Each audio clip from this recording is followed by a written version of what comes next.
నువ్వు సురక్షితంగా ఉండాలంటే ఎప్పుడూ గుర్తుంచుకోవాల్సిన 5 ముఖ్యమైన విషయాలున్నాయి. ఏంటమ్మా అవి?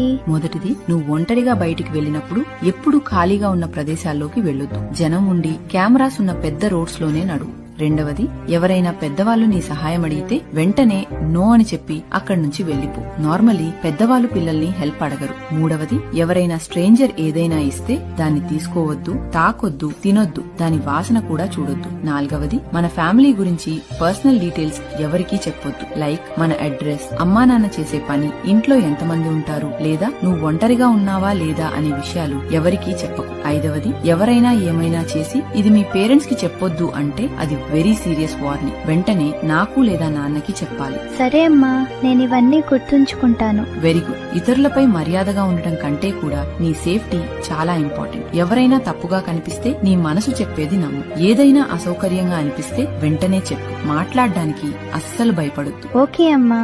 ఈ ప్రపంచం చాలా అందమైనదే, కాని ప్రతిసారి సురక్షితంగా ఉండదు. ఒక చిన్న తప్పు మీ జీవితాన్నే మార్చేయచ్చు, కాని ఒక మంచి అలవాటు మిమ్మల్ని జీవితాంతం కాపాడుతుంది.